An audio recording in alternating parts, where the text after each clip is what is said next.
Okay. It's initializing. Awesome. Good. We are live now. Right. Okay. So if we're live, are you gonna start having people inside, or what's the? Yeah, it's starting now.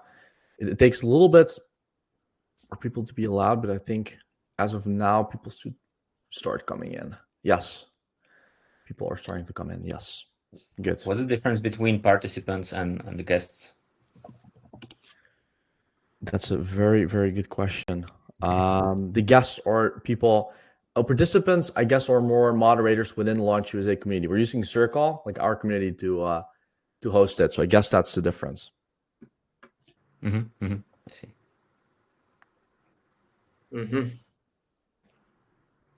Can guests speak and ask the questions, or do they just write the questions in the Q&A? Only for the Q&A basically. I'm gonna enable that right now, so that's on as of now.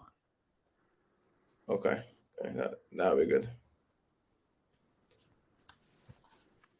All right. I guess we just let a couple of minutes go by and then wait for the rest of the people to join. Yeah. Awesome. Sounds good. A couple of people have texted me and they're like, "Can I join? What's happening? I don't see the link, etc." So it should. I mean, it should work. Everything should be up and running, and we're having people that have joined, so that's good. I guess you also need to like sign in for the community, right? Through Circle. So well, actually, not anymore. First and then you... Oh, okay, cool. We fixed that problem. Yeah, we finally did. So that's a positive thing. I think that was a little bit of a hurdle, like signing up. If you want to go backstage, yes, but now for like watching the webinar, you can also do it as a guest. So that's something we finally managed to figure out. Yeah, the last time it was hard for me to get in when Joshua was one of the webinar hosts. So I know it was a little bit problematic, and I think we've tried to solve it. We kind of was difficult, but then eventually now, I mean, it's working, so we're happy with that. All right, that's good to know. I mean, I guess people now I have like 20 people. People are starting to join soon. I think it's fine if we start kicking things off with a little bit of round of introductions of who is who. I can start. You guys can continue. For the rest of the people on the call. So how we plan to have this webinar? It's 1 hour and a half. There's a possibility that we might run overtime. We have different questions that we have prepared for Jack, Milan, and Jakub. Every one of us is going to be answering some questions, giving their perspective of how Balkan founders can scale into the United States, what are their like tips and tricks, etc. So the people who have organized the webinar are Milan and myself. Milan is from Cross Ocean Ventures. My name is Ladislav, and I'm from Furtherance Network. My name is Ladislav. I run the Furtherance Network, which is a consulting agency here in Serbia, and we're covering Balkans and Central and Eastern Europe in terms of helping startups scale in terms of sales and fundraising. And we also are launching a new accelerator program, which is called Scale Southeast Europe, which we're going to talk about a little bit later on. And this is the reason why we have the webinar. We want to figure out a way to help startup founders from Southeast Europe grow and give them really good tips and tricks on how they can actually do that specifically for the US market. Milan? Thank you, Vladislav. So I'm Milan Saz. I'm one of the partners at Cross Ocean Ventures, and we're a venture capital fund investing in international and immigrant founders. We're trying to expand to the U.S. market. We typically invest from pre-seed all the way to late seed, with tickets between 100,000 up to $1 million initially, and we really try to support founders in their U.S. market expansion, helping them with product market fit adaptation, go-to-market strategy, recruiting and fundraising, with the main goal being seeing these founders actually raising US-led Series A rounds within 12 to 24 months after our initial investment. And I'm also the community manager here at Launch USA, which is a community for especially those founders who are trying to do that. So yeah, that's myself. You want to go? I can go next. So hey, I'm Jakub from JNT Ventures. And JNT Ventures, we are based in Prague, in Czech Republic. Similar to Milan, we are an investment fund doing similar stage. So we do tickets 300K to $3 million, starting pre-seed to sort of pre-Series A, let's say European Series A as well. We've just launched a third fund. So we still invest out of a second fund, also started doing investment from a third fund, with the main investment focus on Central and Eastern Europe as well, and then sort of southeastern part, Balkans too, Nordics as well. And I would say the US angle there is that we don't only invest in startups that wants to be in the US, but it just naturally is the fact that most of the startups want to expand there, right? It kind of makes sense. So I would say out of the 31 portfolio investments that we have, around half of them want to be in the US or already are in the US, or it's sort of the immediate next step. And then we are sector agnostic. We don't really do hardware, but otherwise it really ranges the sort of the scope of our investments. We have travel, gaming, fintech, lots of B2B SaaS, gaming as well. It's mostly B2B. I think it's like 80%, but we have a few B2C as well. And then me personally, so what I've been doing over the last 3 years is that I spent around half of the year in San Francisco and half of the year in Prague. So it's really a combination of sort of talking to the European startups as well as the Bay Area startups, with the goal similar to Milan. So the main goal helping the European startups raise the next round there, find the clients there, and sort of just really become a US company.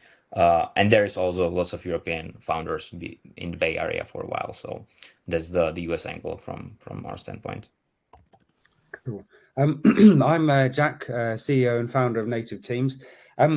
Whilst I'm not technically a Balkan founder, I guess you can probably tell from the accent, I'm the founder of a Balkan startup. So Native Teams was founded in Skopje, May 2020. I'm actually based in Belgrade today. We have quite a strong team here as well. So really, we're very much heart and soul in the Balkans, although we have, I guess, direct experience, which is hopefully relevant for today, really grown our team out in many countries outside of the Balkans as well.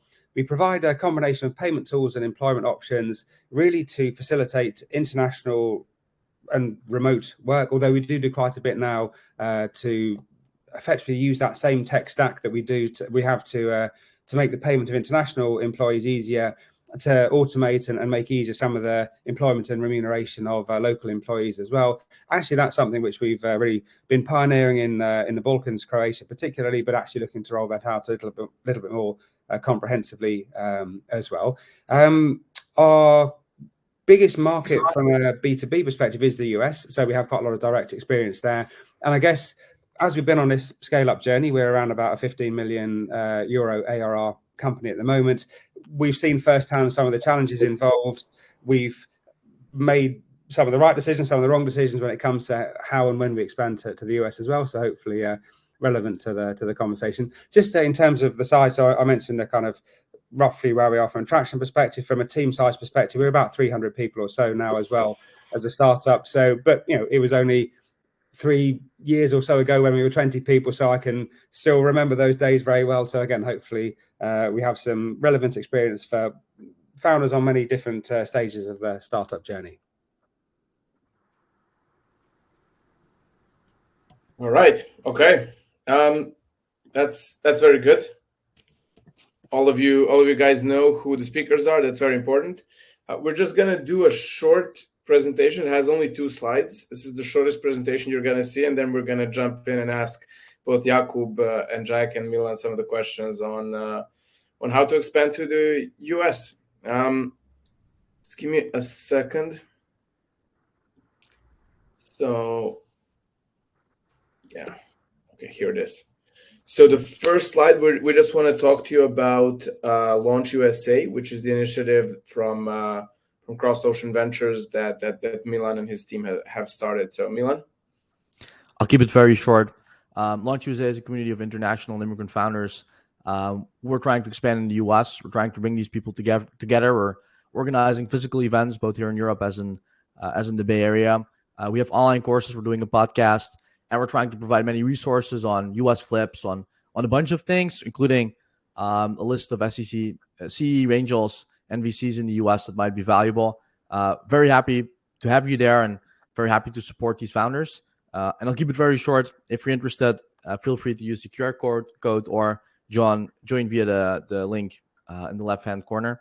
But I'll pause right there and let you take the stage, Vladislav. Yeah, thank you. So again, Launch USA, very interesting community. The reason why we're doing this webinar is because Launch USA is one of the partners of ours for the Scale Southeast Europe Accelerator. This is a new thing that we have in the Balkans, and it's technically an initiative that started out from the government-funded program of the State Department while I was in the United States last year, along with my partners Sandra, Chuck, and Aaron. Chuck and Aaron are one of the people here. As you can see, they are our US partners who will be helping us with everything regarding legal, go-to-market, finding investors, and finding the right corporate partners for the startup that get inside the accelerator. The accelerator is going to start with the application process in the next 2 weeks. And very, very quickly, it has 4 phases. Phase number 1 is we're going to select the top 10 startups from Southeast Europe. Phase 2 is we're going to do a kickoff in-person event in Belgrade. That's going to be the start of the program. It's going to be the first week of the accelerator. The third thing is going to be the 5 months work on mentorship, legal guidance, go-to-market strategies, and meeting with people from the US. And phase 4 is going to be we're going to select the top 3 startups, and we're going to fund their for 2 weeks to visit the East Coast, meaning Philadelphia, New York, and Boston. We have more than 20 different partners in the Balkan region. We have more than 50 investors, corporates in the United States, and we have several different, I would say, partners and sponsors like Cross Ocean Ventures, Native Teens, that we have Westby, we have the Charles Close University in Drexel, State Department, et cetera, et cetera. So feel free to ask us anything either in this webinar, later on LinkedIn, but you will get all of these summarized information for both Launch USA and Scale Southeast Europe Accelerator after this webinar in a bit broader email, along with more information about native teams and some of the discounts that they have provided to the participants of this webinar. Without further ado, I leave the floor for asking questions to these guys. I think you have the Q&A section where you guys can ask the questions, but I'm gonna start off with asking maybe Jack first. So you're not a Balkan founder, but you were in the Balkans for quite some time. So can you just give us a background of, because you are from the UK, how did you start with the Balkan region, and like why did you come here? How did that thing happen? How did Native Teams start? I would really want to start with that. Yeah, no, great. So I've been working journey. Sorry, Vladislav. I said, and then we can talk about your journey to the US and how that looked like. Yeah, no, great. So I've been working in the Balkans for 15 years, something like that. I had a startup previously, a company called InPlayer, which was based in Skopje primarily, although we were headquartered in the UK. Kind of ended up in Skopje by accident a little bit. I founded InPlayer back in 2008, and we went on the kind of the tried and tested startup journey of raising capital to build the product, to then to grow the business and bring on more customers.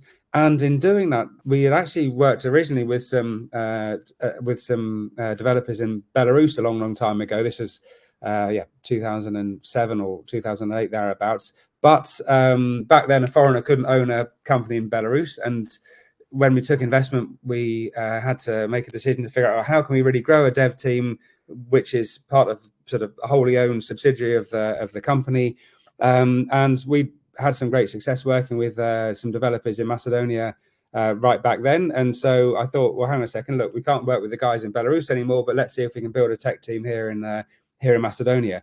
So that's what we did, and that was 2008 or thereafter. Built the team there. I ran InPlayer in Skopje for 5 years, exited it in 2013, and after that, kind of spent a little bit of time trying to figure out what do I want to do next.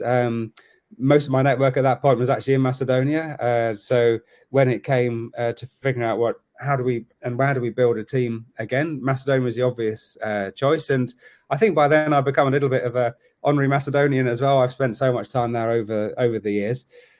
So originally I built a small tech team building software for others. I didn't quite know what the next product was that I wanted to build. But even in building that and running that small tech team of about 15 of us or so building software for others, we had clients in the US and Australia and the UK, and I had most of the team in Macedonia, but a couple in Serbia, one in Slovenia as well.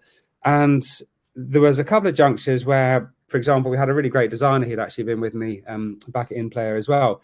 But he was getting older, as we all are, and he thought, hey, I've got responsibilities now. I need to get a mortgage and buy my own apartment. And he couldn't get his own apartment because whilst he was on a well-paid job with us, he wasn't formally paid through the payroll system in Macedonia. And so the banks didn't really give him much creditworthiness. So unfortunately, he had to leave us to get a job for a local company so he could get a mortgage. We had a similar incident with a colleague who needed some health cover, and she couldn't get the state-funded health cover because she didn't have the local employment contract. Because even though she was on a good job with us, we weren't paying her properly through the payroll system. So the penny dropped that I needed to fix this one for ourselves. Soon after doing that, I had a friend who runs a tech company in Ireland. He had a couple of developers in Belgrade and said, hey, Jack, I know that you've kind of fixed this issue for yourselves, but I want to really make sure that my Ruby developers in Belgrade are being paid properly. They have a proper formal employment contract. My IP is protected. They can't just kind of quit with no notice, etc. Like any other full-time employee would do. So anyway, so we helped him. Then I had a couple of friends based in the US who asked me a similar question. And so actually that was what I think really made me figure out, well, hang on a second, this is a problem we've had ourselves. It's a problem that a bunch of other people have as well. And actually it's something that really excited me. I think having worked in Macedonia and in the Balkans for so long, I'd say less so nowadays, but particularly 10 years or so ago, there was such a negative effect from the brain drain. So many great developers moving from, whether that's from Skopje or Belgrade or wherever, to the States, not to found their own companies or to grow their own companies we're talking about here, but to go and work for other people because that's where the good jobs were.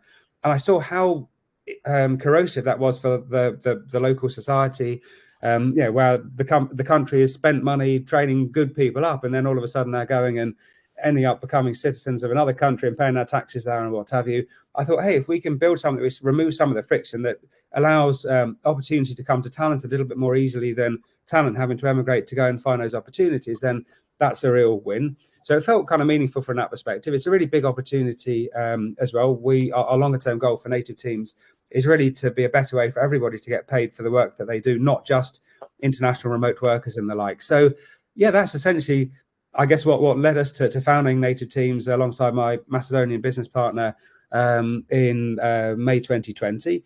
And since then, we've really grown the business. We provide our services in 80 countries now. However, the Balkans is very much home to us still. But we have had to look at, by definition, we needed to make sure we could ably serve clients in the US as well as across Western Europe, because as a rule of thumb, it's not sort of totally the case, but as a rule of thumb, more of the client side of things comes from the US and Western Europe for us, and more of the talent tends to sit in Eastern European countries. So we needed to make sure we had the right structure to be able to connect those people together. All right.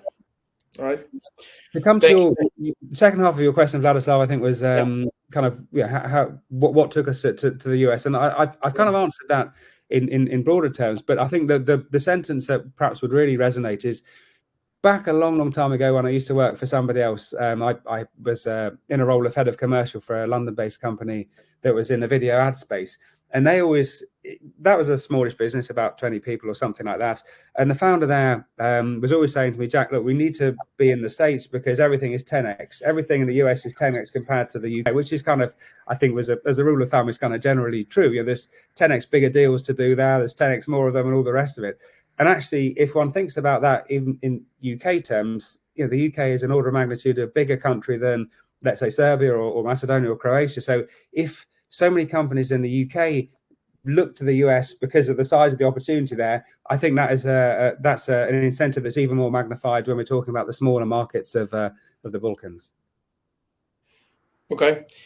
Then how did you? What was your process of actually going to the US? Like, did clients start to find you guys through like marketing, and then you were like, okay, we need to open a US entity, have like a physical team there, or like what was the process for you guys? Yeah, because the biggest what we have heard is that one of the biggest challenges that startups from the Balkans face in terms of entering the US market is, number one, they don't have the network in the United States, so it's not that easy to grow. Number two is they need a physical presence there because the US market is like one of the most the markets that every country wants to target, just because of the 10x rule. Everything in the US is 10x, and yeah. So how and you need a US entity. Typically, you need a US entity to really work with bigger clients in the US. So yeah. what was the for native teams? Yeah, a couple of that's kind of a couple of questions there together. But so first off, in terms of the process, actually, so I'll answer the network question first. Personally, I'm a network, of course, can be helpful, but I think not having a network in the US really shouldn't be a reason not to try and push into the US market. You know, I guess by definition, what so many of our businesses need to be capable of doing is selling. And you know, you sell to people that are outside of your network for sure. If you get a warm introduction, it's much easier to do. But actually, I know when I used to work for somebody else a long time ago, and we were looking to go into the US, you know, I kept picking up the phone or sending the emails, or generally speaking, pestering some of those prospects I wanted to become customers that were based in the US, and then I would go and see them in the US, and then all of a sudden, I wouldn't call it a network, but you've got prospects and customers there that you've opened the door in, and then you're going to go and see and meet. So I wouldn't say a lack of a network in inverted commas should really hold people back. For sure, it might put people a little bit more out of their comfort zone, but it's no reason not to really go and push and do that. For us, in terms of the process, so we do have a US entity. I think that is one of the important things to have in place early on. But to be frank, it's important to have in place for a couple of reasons. So first off, it does make it much easier to deal with American clients. Americans are used to dealing with an LLC or an Inc. or whatever it's going to be, not a DOO or whatever we might have over here in the Balkans. So something which kind of is familiar from that perspective. Obviously, a US address and a US phone number, if possible. And it may be too granular at this point, but I can share a few tips as to how to get all of those various things, because, you know, I know it might sound minor, but practically it's quite important to have the US phone number, the US bank account, the US corporation, etc. So we went through that process. But to be honest with you, it's not just valuable for getting customers. I think when one looks to be investable, if one is looking for US investors, to actually have a US corporate structure can be quite important. To be fair, we have a UK parent company, but we were on the fence for some period of time. Do we have a US entity as our parent company? Do we have a UK entity as our parent company? To be frank, I think we've raised about 10 or 11 million euros so far, and we couldn't have done that, to be brutally honest, I don't think, if we'd have been a Macedonian parented company, even though we're I would still call us a Macedonian company, but to have a Macedonian corporate structure as a parent really makes no sense to international investors. They don't know how to navigate it. Yeah. And there's not the funds available within Macedonia to really, you know, to fund a company such as ours or other companies in our kind of space. So we needed to have a corporate structure that investors were more familiar with.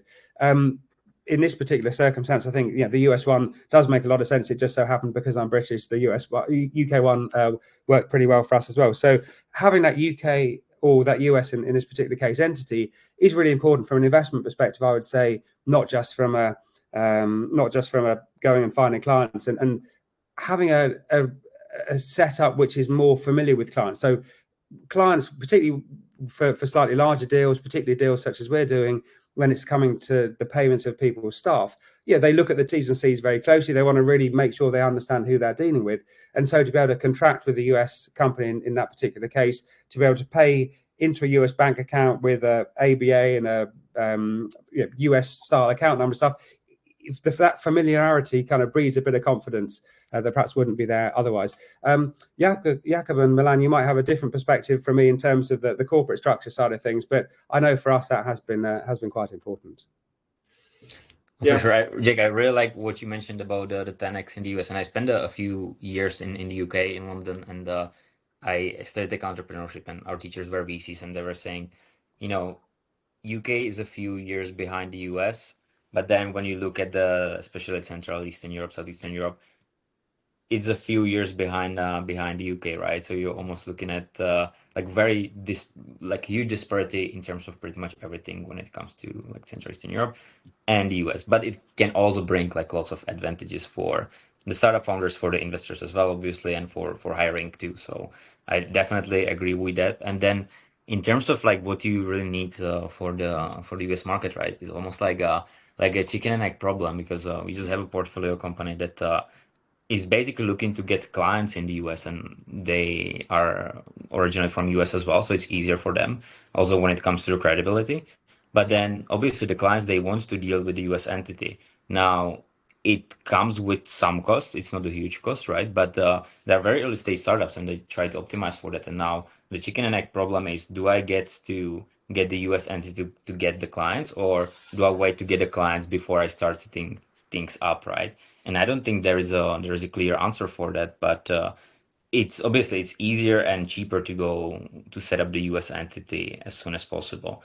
And then what's also sort of another part of that is from the investor perspective. Obviously, if you invest in startup that wants to be in the US and they want to raise the next round of investment there are definitely things that the US investors are looking for. One of them being the US entity. The other one is definitely the client base. So meaning if you have 95% of the clients in Central Eastern Europe, you're gonna have a hard time to raise from the US VCs. If you have anything over 50%, it's much easier. But still, I would say the other part is sort of the credibility and the easiness of doing the due diligence on the founders, right? So I talked to some tier one VC, and they said like everyone tells you like we can opportunistically do Europe, but it's not like we search for deals in Europe. And if we do, it's just much more difficult to do due diligence, because let's say you are a startup in gaming and you want to raise from, I don't know, Sequoia or A16Z. They can do lots of reference calls and lots of reference checks on the founders, because if they are US based, the founders, they properly work at the big tech there, or let's say Roblox or something like that, and they have the contacts there. If you have a startup that's sort of coming from the Central Eastern Europe, they have very good background, but at companies that nobody has ever heard of in the US, it's going to be much more difficult for them to do the due diligence, because they don't know who to approach. They don't have the network there. So um, it's really a chicken egg problem. It's not a clear answer where to start. Yeah, I think for any startup that's kind of testing the waters, it's fine to go there without entity. I mean, I remember myself, I was working on a business called Restaurant Builders, which we were selling software and education for restaurant founders to optimize their operations. And I remember myself going to New York, and like an hour drive to the west. I came to a little town called Morristown, which is in New Jersey.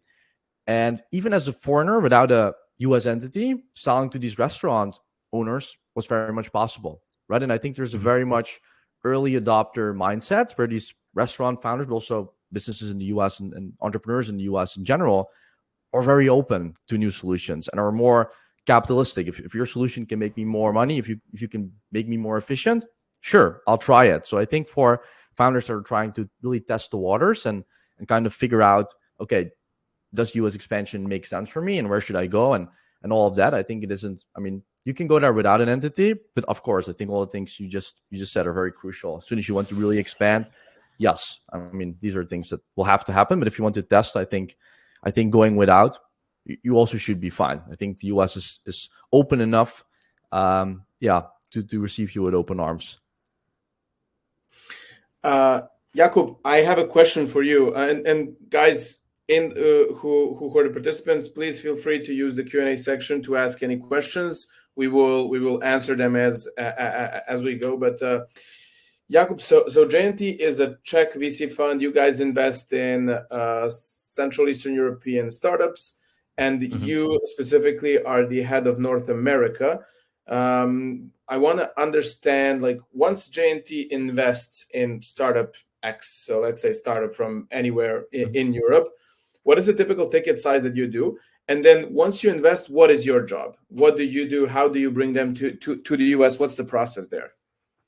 Yeah, so I mean the typical size is, as I mentioned, 300K to 3 million. And obviously it really depends on the stage of the startup. And then once we invest, so again, it's not all the startups, right, that want to Yeah. go to be in the US. So if we take a startup that is based here, they have some early traction here, and they want to go to US. So I would say that the job starts before even like making the investment decision, and that's in the sort of the due diligence and learning from the US funds. So what I do sometimes is that we see very promising startup raising from sort of the Central and Eastern Europe, and many times happened that we felt like this is a great startup, they could go very far away.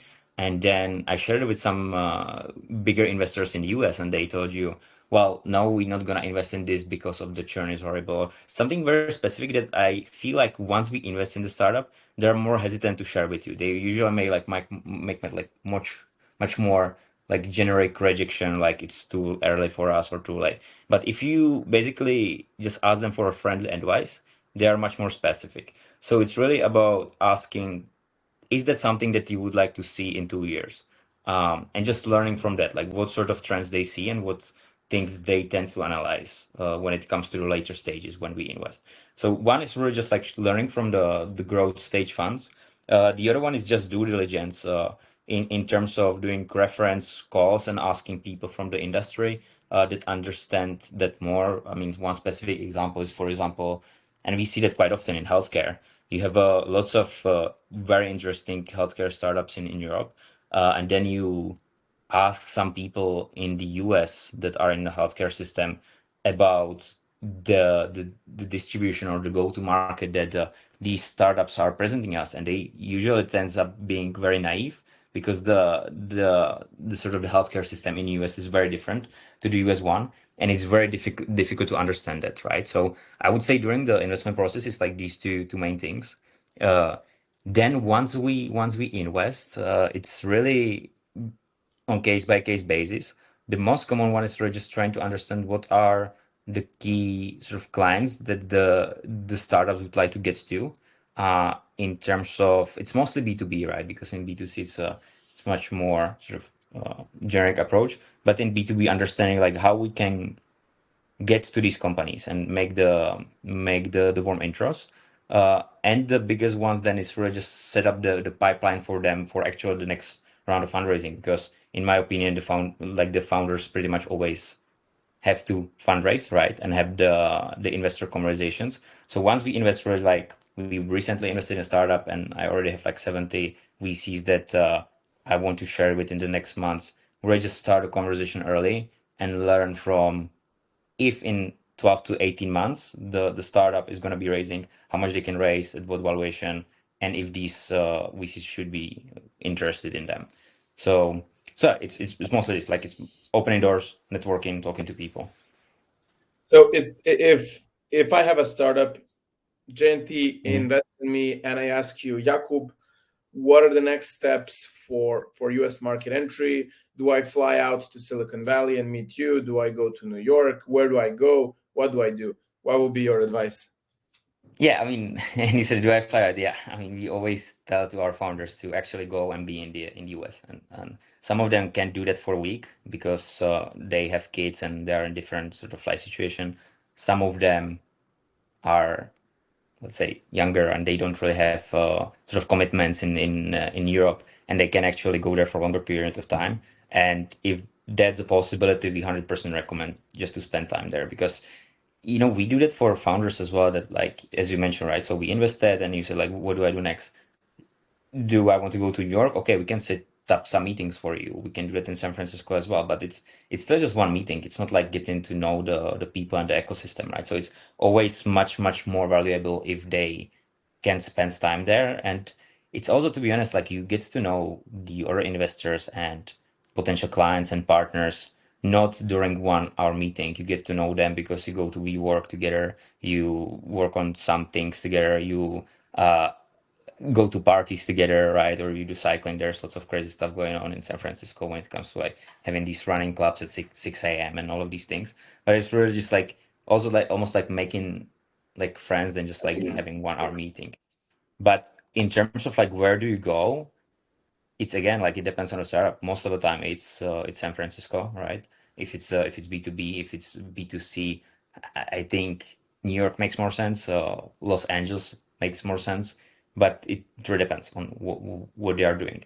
Most of the time, San Francisco, and then yes, once they sort of make a decision to go there, we really help them to sort of know where to go, what events to go to, what communities to sort of become part of, and then what investors to talk to. So we're just setting up the meetings with them as well. Okay. All right. Thanks. Thanks. Hmm. Milan, any comments on your end? Yeah, no, I mean, obviously, I agree with Jacob and the things that he said. I think, I mean, a thought experiment you can have, and I'll use a metaphor, fishing. When you go fishing, I think you ask yourself three questions.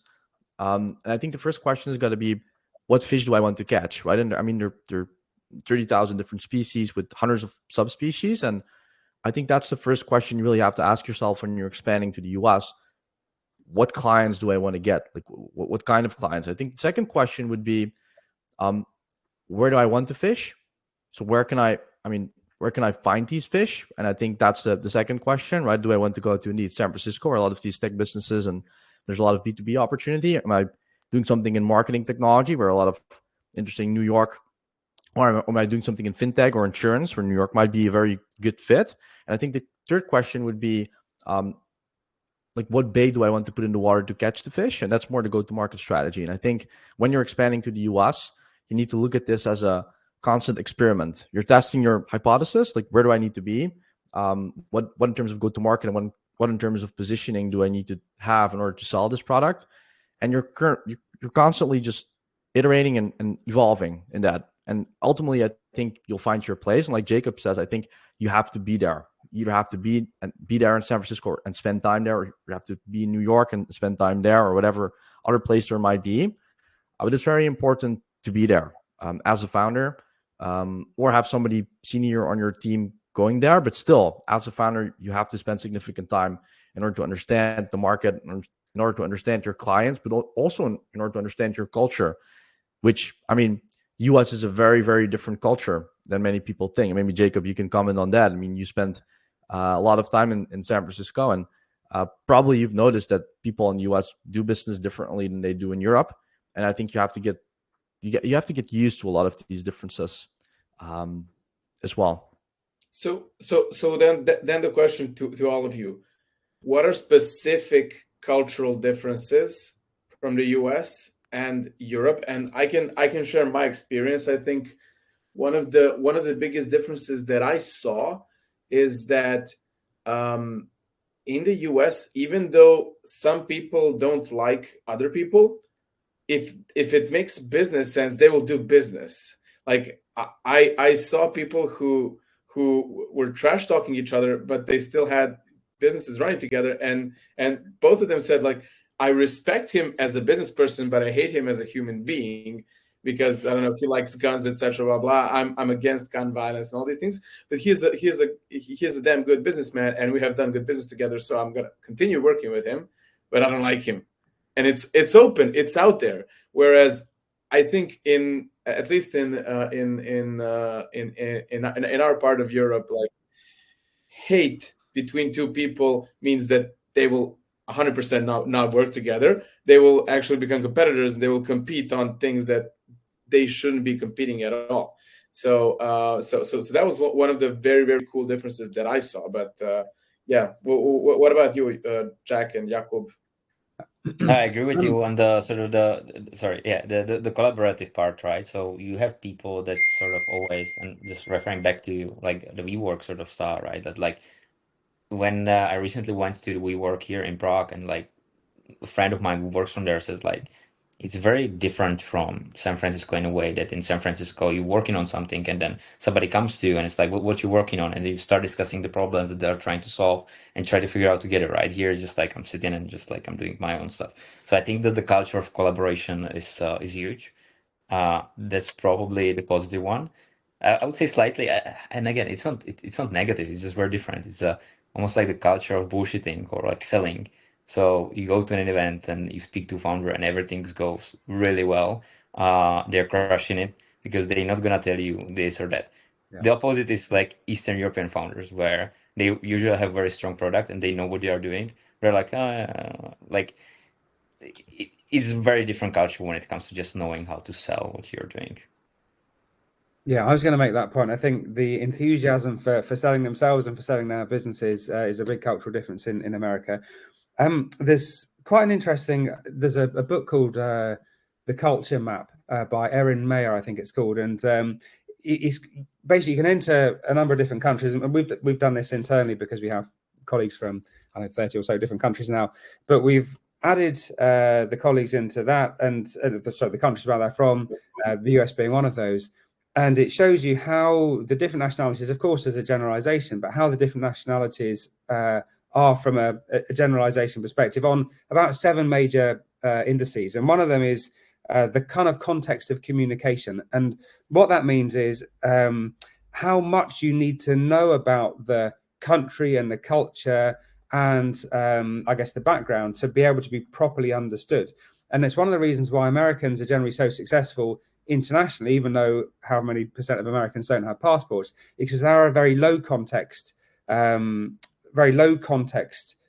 communicating country. And what that means is they don't have some of the ridiculous idioms and metaphors and stuff that we would use in Europe. So in the UK, we always have stupid phrases as rotten as a pear. And I remember I was hearing a Bulgarian telling me once, trying to describe somebody as a flower that you wouldn't particularly want to smell. And those are the kind of phrases that we have left, right, and centre here in Europe, and are not so common in the US. And I think what the takeaway from that one is one needs to be quite clear with how one speaks to Americans, because they won't always understand some of these random ways that we describe things. And that perhaps also looks at one of the other kind of big cultural differences, that Americans will often be much more blunt. So they give kind of much more blunt and direct criticism and don't really think, oh, well, this person might be offended by that. Whereas Europeans will often, and particularly British people, to be honest with you, will often absolutely skirt around the issue and not really kind of very clearly define the point. And you have to really understand the nuance of what they're trying to say to kind of think, oh, yeah, okay, Jack's giving me some negative feedback here. Whereas the Americans are a bit more kind of straight as it is. And I guess the flip side of that is, don't be offended if you do get that kind of what feels like very negative feedback. Is just blunt and telling it how it is, as it were. Definitely a big cultural difference, I would say. Yeah, I remember having when I was working in Munich, my head of sales was a British guy who was like 60, and it was always hard for me to understand his feedback. I always told him, like, Kevin, give it to me straight. I don't understand what you're talking about. Like in Serbia, at least, people are very honest and direct about, like, if they think you're not doing a good job, they tell you you're not doing a good job, and then they use probably a curse word or something. And a British person, he just circles around, he doesn't tell you. For sure. I always have to think, like, what does he mean? Is he telling me one or the other thing? I'm not sure. So yeah. Jakob, what about you? What do you think about the cultural differences? Sorry, you already said Milan. I mean, for sure. I think expected work ethic is also a very big thing. And I think That's true. we had a very interesting case where we didn't invest, but we heard from some investors that invested, where a guy from Norway actually raised was it, I think, 3.7 million euro round to specifically expand to the US market, and he got a couple well, relatively good US VCs on board. And he raised his round, and literally the day everything was closed, he went on a 3.5 week vacation and he put on an autoresponder. That is just not done. Like the work ethic in the US is way different than we know here in Europe. And I think in this case, the US VCs really, really did not appreciate, which I very much understand, what he was doing, which is literally going on vacation for 3 weeks just after raising a round. And that's not done in the US. But more general, I think people in the US expect answers more quickly. They expect you to be available on the weekend. I think there's also much more contact with your clients through, I mean, not WhatsApp, but also just through messages. People are constantly just texting and they kind of become friends, which is something I think might also be different from a lot of the European ways of communicating with your clients. I mean, I've seen a lot of my portfolio companies actually texting with clients through WhatsApp or through messages, just sending memes, and they're dealing with very senior people. It's just a way different way of doing business, but the expected work ethic, I believe, in the US um, is very much different. And if you raise from US investors, yes, do answer those emails on the weekend. Do work on the weekend. Be busy. I mean, sometimes I know this is something for European founders that tends to be a little bit hard, but yeah, it is true. I think that's also a very big difference as well. I think we have a question from Luca. So he asked, how do U.S. investors perceive Southeast European startups, and what specific concerns or biases should founders be prepared when having fundraising conversations? So maybe this is a very good question to Milan and Jakub. Yeah, maybe one that I already mentioned is like they don't know the countries and they don't know the context of how the startup was built properly. I mean, not to the point that they have never heard of the country, right? I mean, I've actually heard a few times that if I'm from Czechoslovakia, which for reference hasn't been a country for, well, I wasn't even born there, so yeah, over 30 years. But the thing is, it's it's still like you really need to put much more effort in explaining your journey and how you got where you are, and going back to the reference checks, right, and the due diligence. Like they're gonna have much harder time for like working on the deal because they just don't know that many people they can talk to. So I think that's a big one, and I think the way to help that is some sort of credibility that you can add as the startup. And usually it's just the brand name. So it doesn't, so it's either that you have clients that you say, okay, our client is, I don't know, Amazon or some company that they've heard of, or it's that they work or somebody from their founding team worked at the bigger companies, or that they already have US investors. But I mean, obviously that's not sort of a solution when you really go there. So probably these things. And then honestly, it's sort of just the Eastern European accent. Like let's not pretend it's not there. Like I'm sure that if Jack has a conversation with US VCs, they gonna the first impression is gonna be different than if they speak to a Eastern European founder. And I'm not saying it's a huge deal, but it is, like in terms of just the first perception of a person. And I don't really have a solution for that one, how you can get rid of your accent straight away. I think I'm always regarded as cleverer than I actually am, Jakub, because That's because you're British. Unreasonable reason for sure. Yeah. What about you, Milan? Yeah, no, I think it's very important to have investors who also have a strong network in the US. I mean, G&T Ventures has Jacob. Jacob is in the US a big part of the year. Obviously, the biggest part of the Cross Ocean team is spread between San Francisco, LA, and San Diego. So there are local people that can also make referrals to the local investors there. I think it's very important to understand that a lot of these funds are legally mandated not to invest without like outside of the US. So a lot of these funds actually cannot. Obviously, yes, top tier venture capital funds they can do this, and there are many funds who can. There are also a lot of US funds who can't and who actually really won't. That's why we were a very big fan of the US flip, and we believe that rather sooner than later you should flip if you have the US ambition.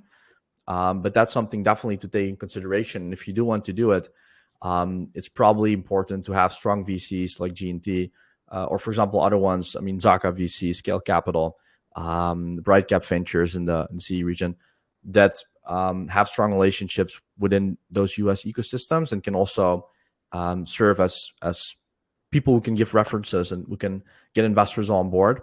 And obviously, yeah, clients help, but also local angels who can help. And forming a US board of advisors can be something that can be valuable. Getting some good board advisors who will ultimately also invest or bring their network can be a very valuable step to take. But I would really, especially if you're early stage, definitely consider that US flip as something to do if you really want to double down on US expansion.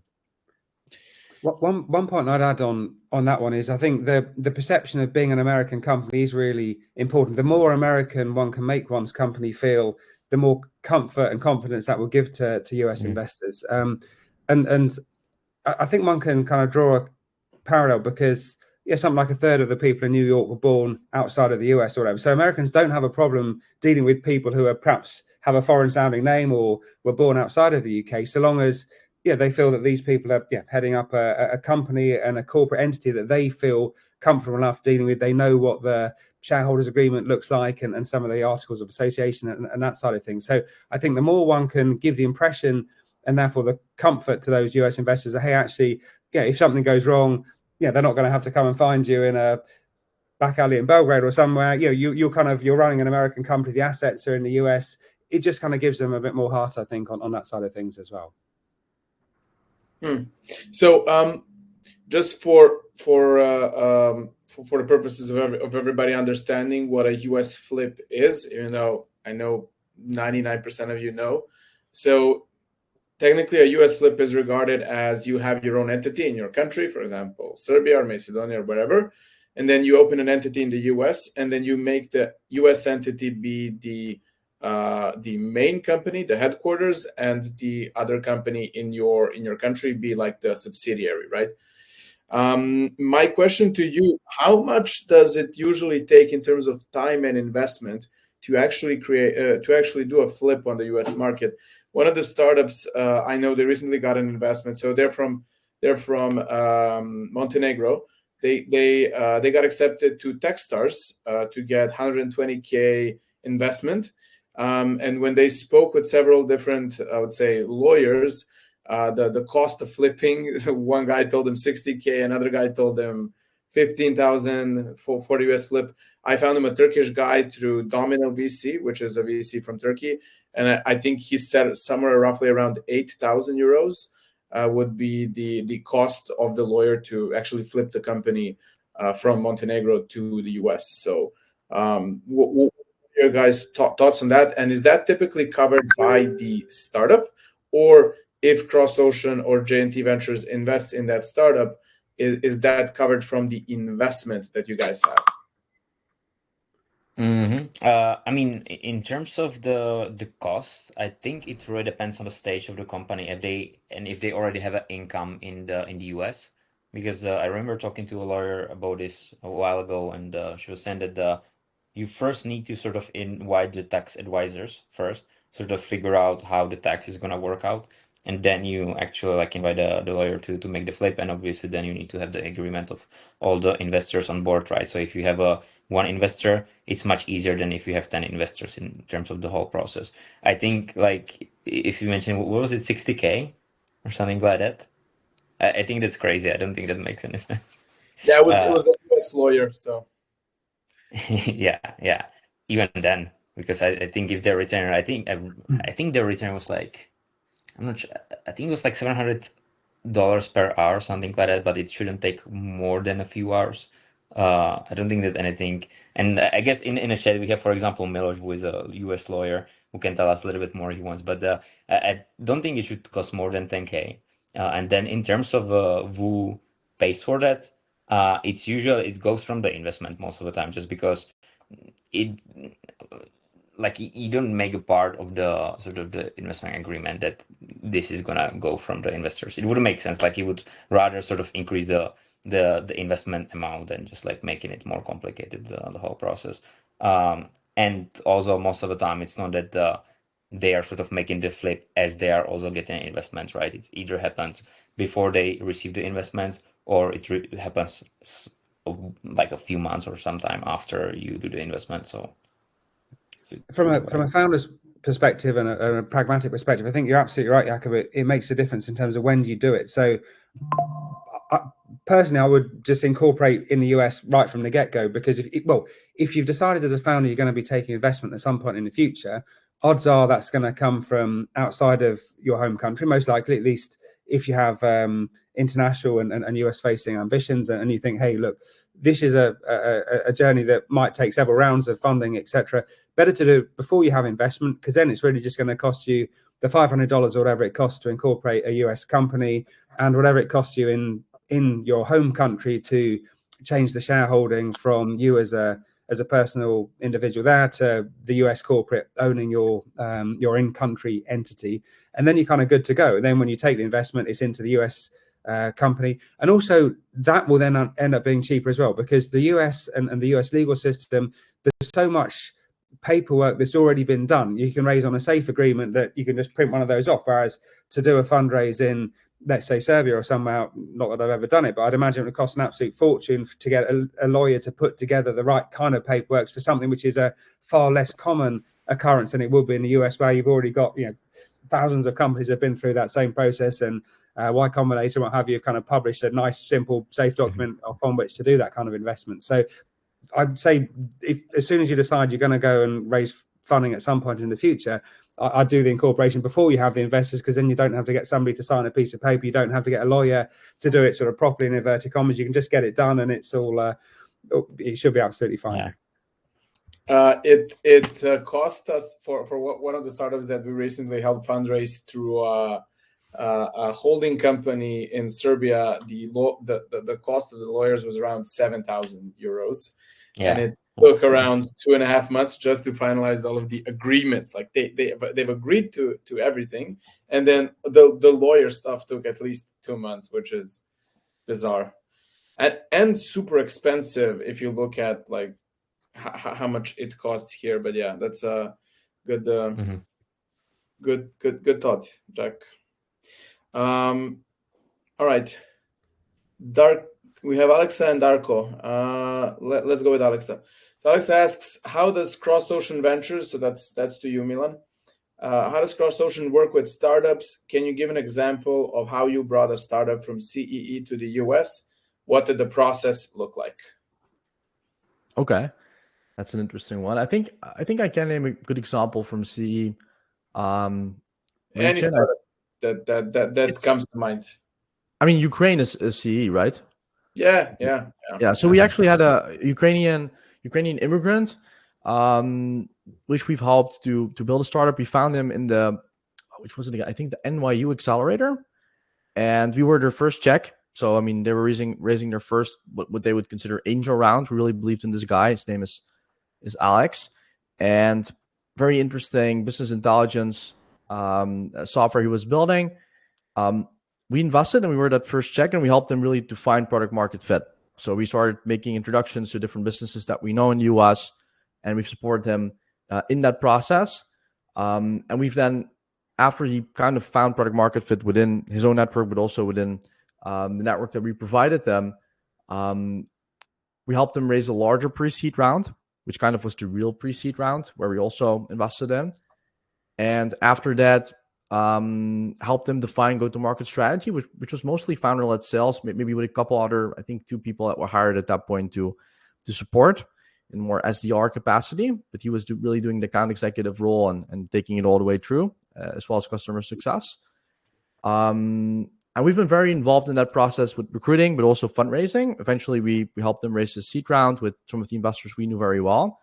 So we really, in this case, we were, the first check-in, and we helped them all the way up to now. I think it's 3 years later. He's now doing 1.8 million in ARR, growing very quickly, and doing a very good job in New York. I think it really depends on when we enter. In this case, the guy was already an immigrant to the US. He's from Ukraine. They have an R&D, like their development is still in Ukraine, but he's doing commercialization in the US and as a US business. But I think in many cases where startups at a little bit later phase from the CE region want to expand and they have original traction, we can really support with that first phase of figuring out product market fit, go to market strategy, recruiting, but also the fundraising part, and obviously having the right context for immigration. I mean, in the Bay Area, Jacob's friend Milo. On the East Coast, we have a very good guy called Peter Mayer. But also US flip related stuff. I think in that whole process, really try to support founders, as well as finding good people for either their board of advisors or as a chief commercial officer that can really support in a more operational capacity with these companies. So it really depends on a per company basis, and we really try to be their, well, I wouldn't say co-founder because that's a big word, but I would say we're trying to be their partner while they're expanding, if that makes sense, if that answers the question enough. How is the immigration thing going to change with Trump being in power now? What do you think? I think Yeah, go ahead, Milan. I think Because it's I don't gonna really have a clear answer anyway. it's gonna be fine. I think it's gonna be for people trying to build in the U.S. and we're trying to bring value to the U.S. market. I think the Trump administration is going to make sure that those people can come to the U.S. Yes, it will be more difficult, most probably, but I think in rough lines will also not change as much. I mean, yeah, Jacob, what do you think?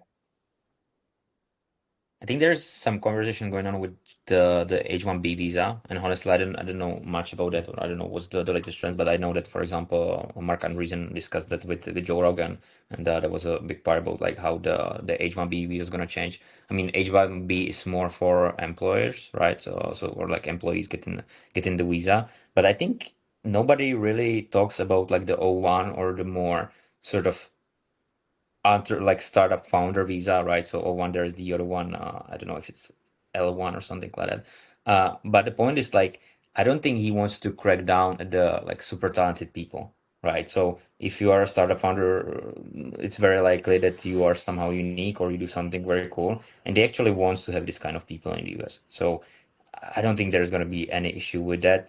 In terms of the time it's going to take to sort of process the visa, I think it might take longer, Okay. but just from talking to someone, but I don't know like exact numbers or anything like that. Also, in the earliest of days, you don't need a sort of a full-time visa by any means to go there. You just need a short-term visa, whether that's I forget the numbers of B1 or whatever it is, the kind of the B1, yeah, B1, B2.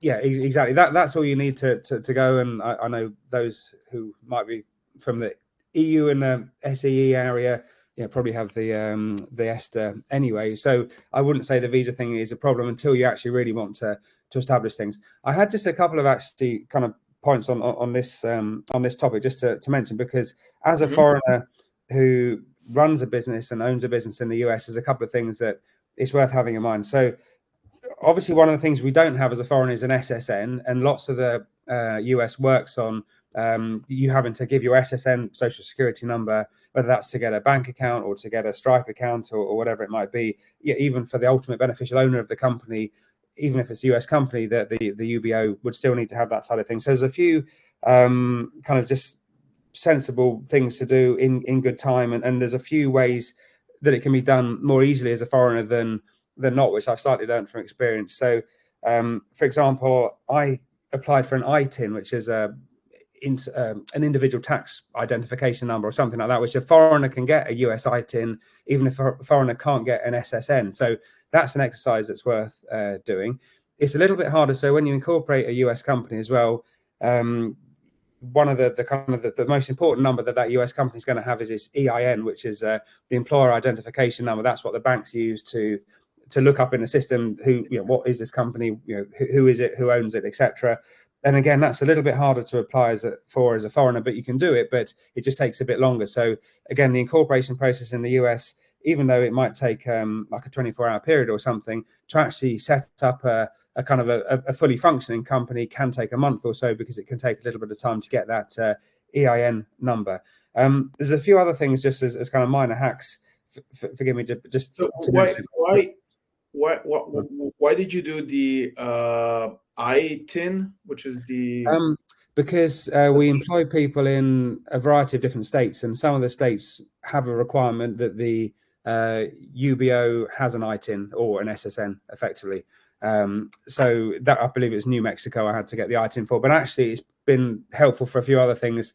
When I've been for example, to open a new corporate bank account, the fact that I had an ITIN made that much easier. They couldn't have done it otherwise, to be honest with you, but that wasn't the reason why I originally did it. But that took ages, that took like 3 months or something. But again, I don't have a US citizenship, I don't have any fancy visa or anything, but well worth applying for an ITIN if you're kind of serious about trying to build a business in the US. It doesn't cost anything much at all, so worth going through that exercise.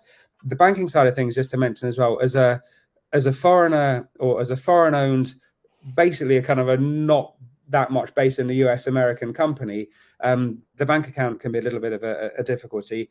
I was lucky enough when I first started work in the US. That was when Silicon Valley Bank still had a place in the UK, and we got the intro through them.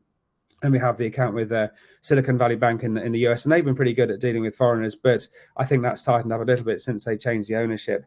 Mercury, which isn't technically a bank, but is a sort of fintech solution which effectively looks like a bank, that's very foreigner friendly. So that's one that's well worth having a look at if necessary as well. And just one other thing which has been helpful from time to time. Again, this is like super practical and might be too granular for this, but worth just mentioning anyway.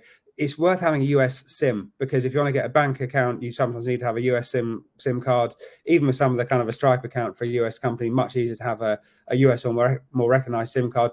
Google Fi is a really good bet for a foreigner on that side of things. You might need to kind of register a Google or Gmail account pretending you're based in America, but once you've done that exercise, then it's easy to get a US SIM, which isn't just going to expire after 5 minutes. And so that's quite a useful exercise to go through as well. Yeah, and I had that experience as well when I was in the US, because I was there for a little bit less than 2 months, and I thought that I could do anything with my European credit card. Turns out you do really need a US number for a lot of different things. If you want to have, I don't know, a Walmart app or any kind of app, they always require a US phone number. If you want to go to the gym, you need to provide your US phone number, and you need to provide a routing number of your bank account, which you only have if you have a US bank. So European banks don't have a routing number. US banks have a routing number, which I have no idea what it is, but yeah, I couldn't go to the gym because of that. The simplest solution for the SIM card was actually using an app called Airalo, I don't know. And through that app, you can actually buy a US phone number, which is an eSIM, and you get like, I don't know, 15, 20 gigabytes per month, which is still fine. But yeah, it is very useful to have a US SIM card. That definitely. For me, for example, because sorry, yeah, sorry, go ahead. We have courses that we sell for like founders. In Serbia, it's impossible to have a Stripe account. So in order to have a Stripe account, you need to open either a UK or a US entity. So I used Stripe Atlas, which costs like $500 to open up a US entity and to get like this EIN and all these things sorted. It took about 3 to 4 weeks, and the main option was actually to use the Mercury Bank.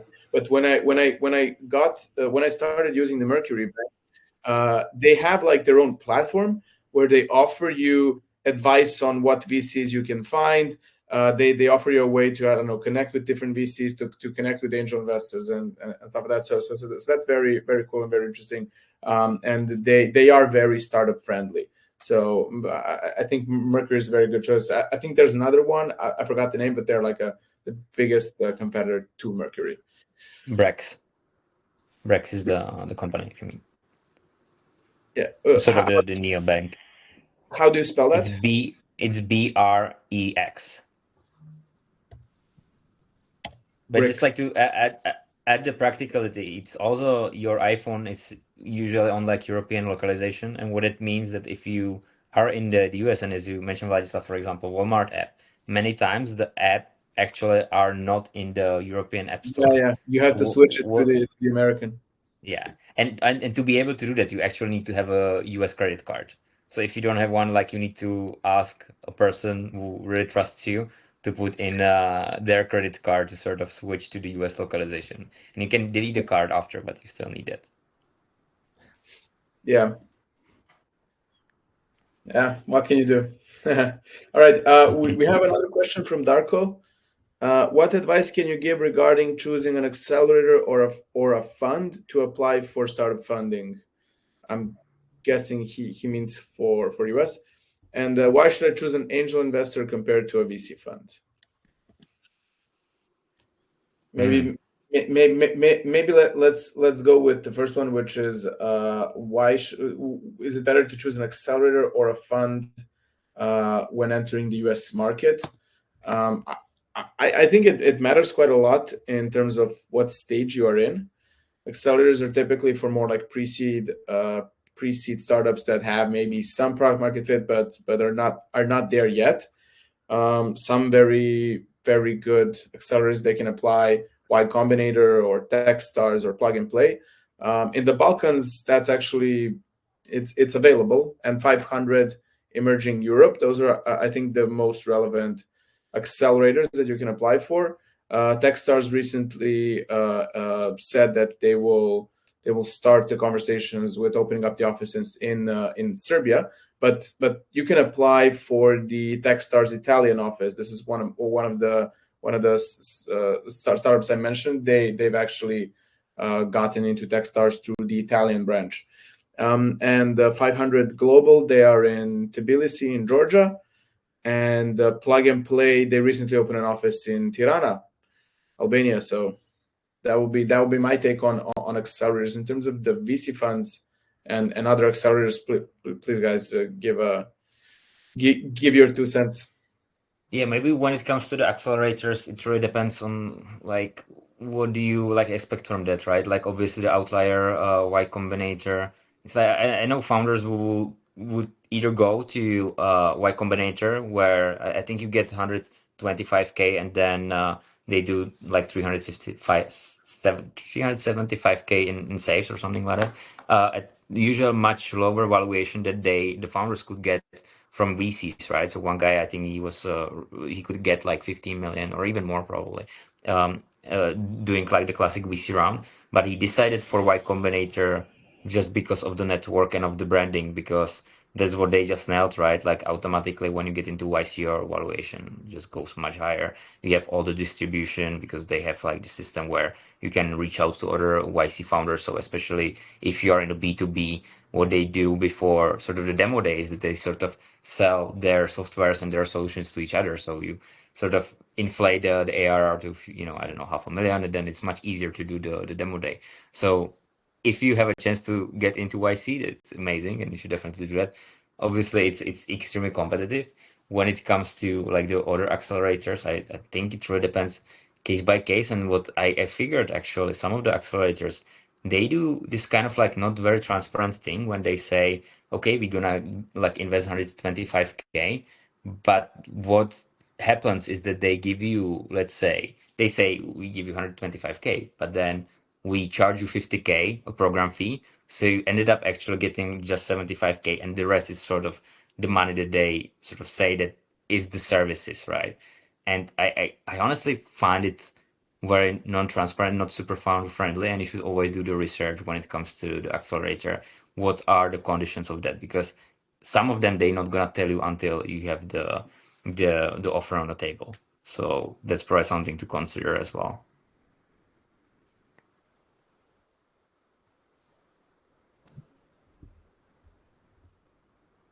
Jack. Not too much to add on that one. I mean, I think there was a second part of that question was angel or VC, and I think again it goes back to which stage one's at the business, and obviously VCs, you know who they are. It's kind of easy to well, you can target them, you can get the intros to them. The angels are often a little bit more under the radar, and I guess angels would tend to be people that you know or you've been introduced to or part of the network, and also angels typically would write smaller checks, and also angels, in my experience, will typically be there to be supportive when you need them, and not perhaps have quite the same rigor with how they approach advice and what have you as a VC would do. In terms of the accelerator side of things, not too much more to add on that one. One thing I'd say about the accelerators, and I guess more so that's the word than incubators, they do tend to be a quicker way to access capital. Most of them have fairly regular intakes, and so if you're early stage, you can often get onto an accelerator if you apply at the right time, perhaps within a sort of a 1 to 2 month window, something like that. Whereas to go through the full process with a VC could take a whole lot longer. So from a timeliness perspective, accelerator might be a better bet, but it comes down to what stage is the business at, because obviously the valuations you're going to get from accelerator will tend to be fairly one size fits all, as Jakob says. Techstars will have whatever the deal is. It's just the deal. It doesn't matter whether you're a company with twice as much ARR as a different company. That's the deal, and that's the one that you're going to have to take. Whereas a VC, it's obviously you could maximize the valuation, but that's not necessarily always the best thing to focus on.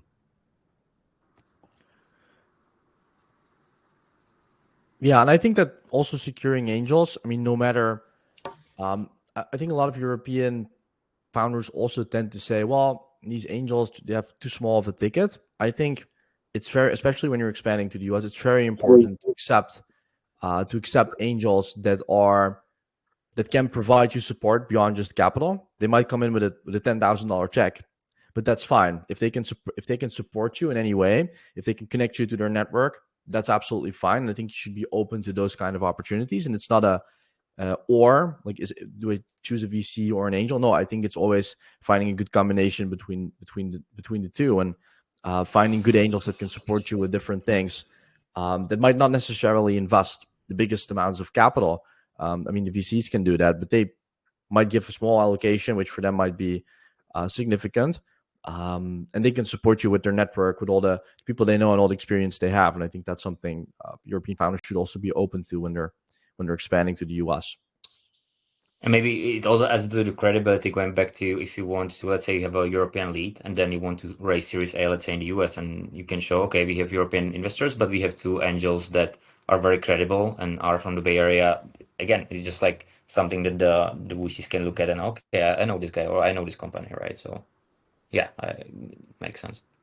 And it's very different if you look at angel investors in especially in Southeast Europe and in the US. Like an angel investor in the Balkan region would invest anywhere between 5 and 25,000, a maximum of 50,000, right? An angel investor in the US can invest up to 5 million. It's very, very, very, very, very different, because angel investors in US tend to be very high net worth individuals who also are risk takers, and they want to invest in startups that they find interesting, right? Whereas the culture here in Southeast Europe is most of the investors that invest money typically aren't people who have 10, 15 to 20 million.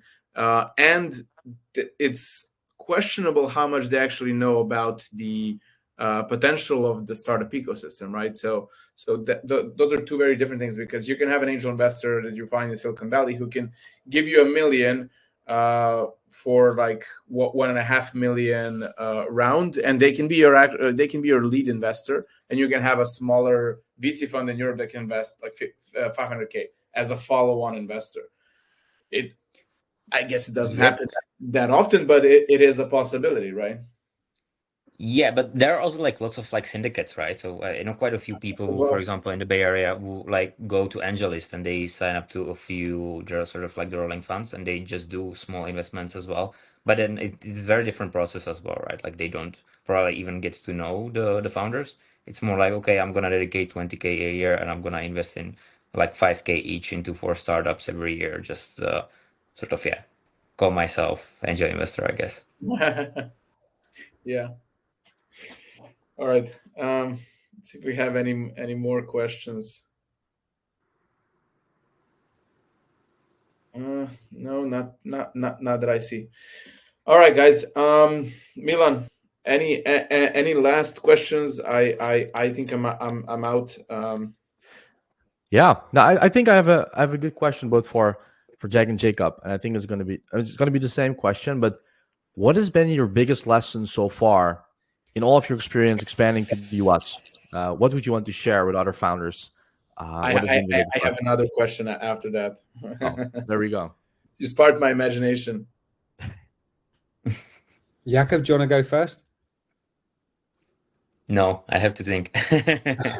uh, the biggest experience and Biggest lesson. Like what if you really biggest lesson, learned biggest what lesson. you Yeah,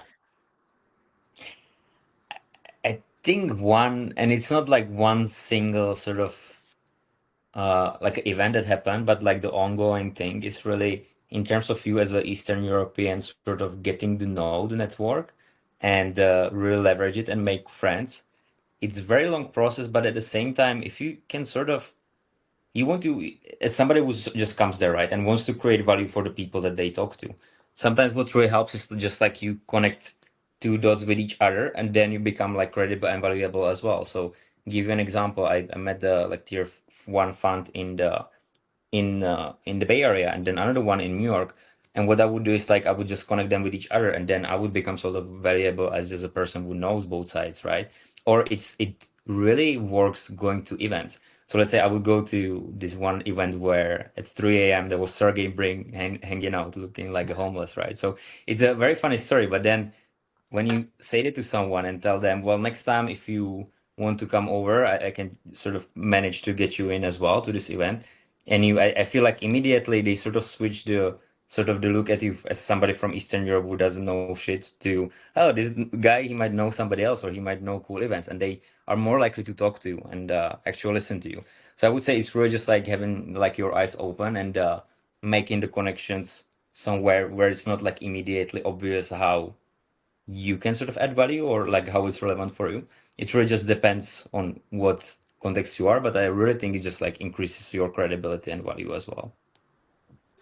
From my perspective, I say the most important perhaps lessons I've learned or observations I've made would be the importance of Milan, going back to what you're saying about the work ethic. That's super critical. Just to have energy and drive, and to always be kind of positive and trying to drive things forwards. I think those are really critical. And I think also to have in mind how competitive the US is.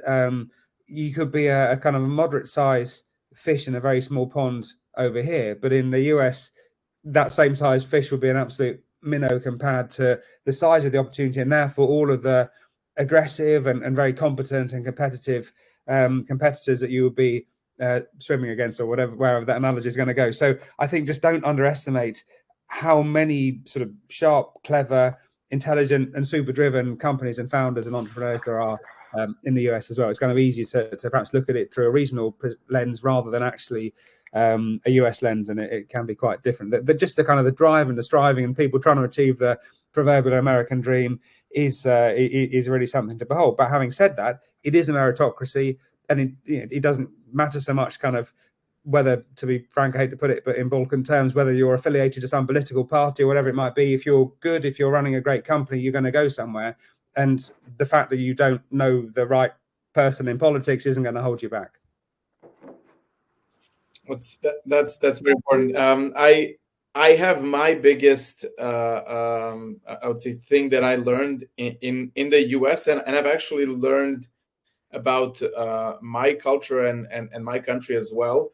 Um, when I was in the US, the sheer amount of failure that people talk about was enormous. People don't, I mean, they talk about the successes, but they talk more about the failure. And failure to them is a stepping stone to success.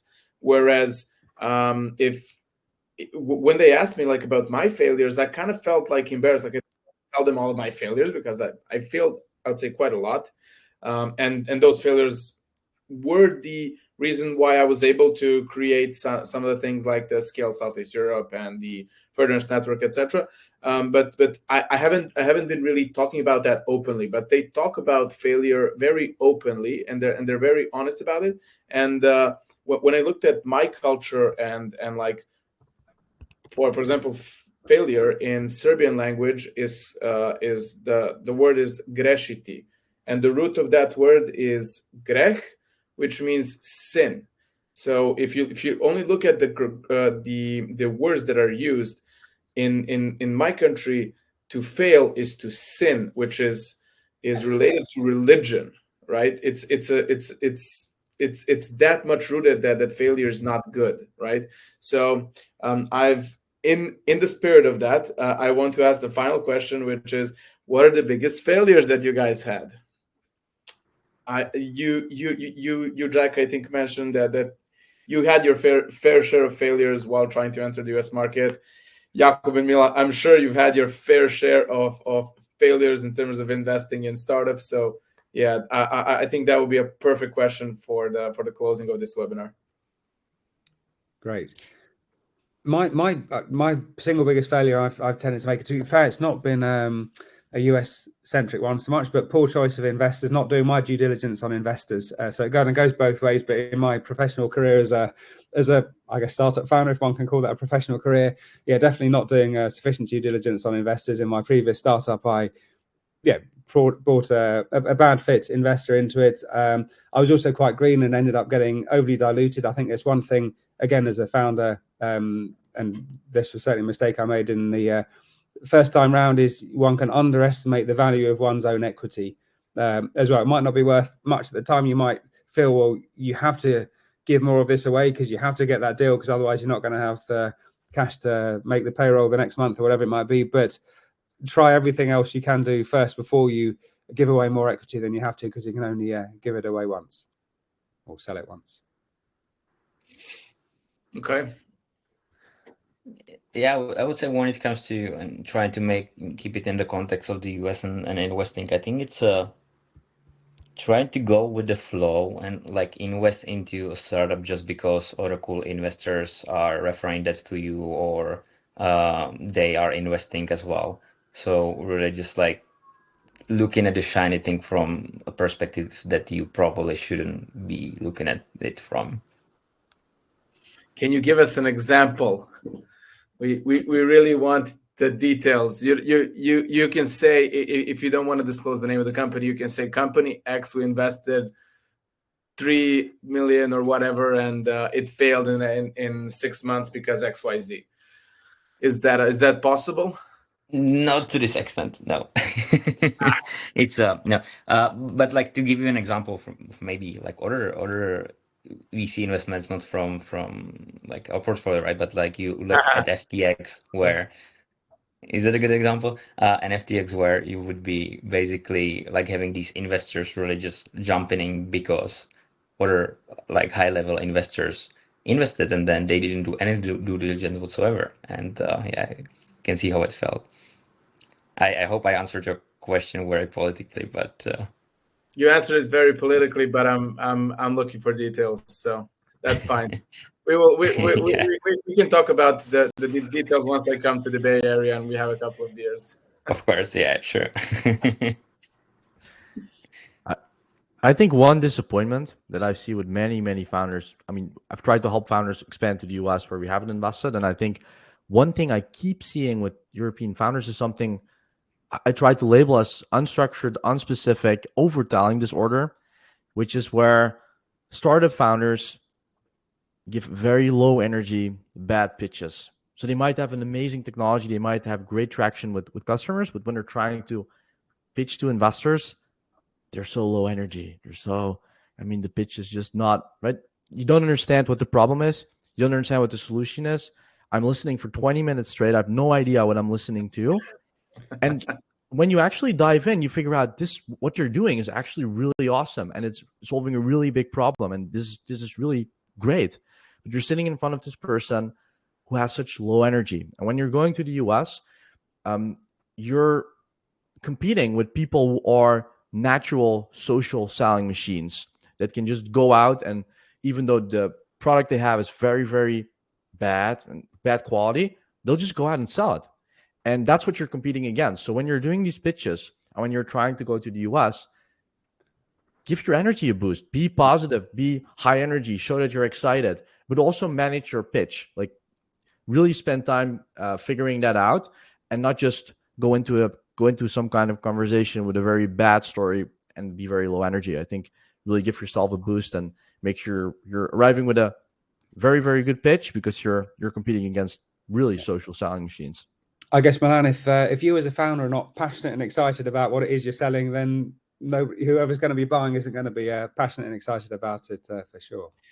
That's true, but I think the problem is many of these founders are excited, but they're not kind of telling and showing it in a way that these Americans are going to expect it. Like, you might have this European sitting in front of you just going we're going to the next slide. I mean, it just doesn't, right? And even though they might be very excited, I mean, it might keep them awake all day, they're not getting it. And I think that's something you need to start selling. You need to really practice doing this in order to succeed in the US. Yeah, I mean, it's not almost like a personal failure, but I 100% agree with you. I think it's like one of most of the common theme when it comes to like Eastern European founders. Very good product when it comes to deliver it. So. But it's not just when they're pitching in the US, it's actually when they're pitching to anybody. And it's just, what can you do? Anyways, I think for the final remarks, we have heard some very, very interesting things. We heard of different cultural differences that we have to keep in mind as founders. The huge importance of being physically present in the US, both as a person with a SIM card, ideally, and as a US entity, so that the legal structure needs to be there if you want to raise funds from the US, because some funds are mandated to invest only in US entities. We have to put a lot of effort in explaining who we are, where we come from, and tell them what country it is, and have them possibly know what country it is. And we have to really focus on narrowing down our pitch and not being unstructured, unspecific, and low energy. So I think those are some of the closing remarks. Again, Launch USA, please feel free to join the community. Scale Southeast Europe, the accelerators, which is going to start in the next 2 weeks. We have native teams. We have Jakub. We'll share all of the information, both the emails, if you want to reach out to these guys, if you want to ask them more questions, if you want to join the community or apply. All of this is going to be sent to you via email. I hope this webinar was interesting for you guys, and that it wasn't too unspecific. I hope you guys got some really good feedback, and that who knows, maybe you will join the community, maybe you will be the next native teams and have 300 employees and sponsor our accelerator soon. All right. Cool. Awesome. Thank you so much. Yeah. Thank you. Thank you, guys. Thanks for your time. Bye. See you. Bye, guys. Take care. Bye. Bye-bye.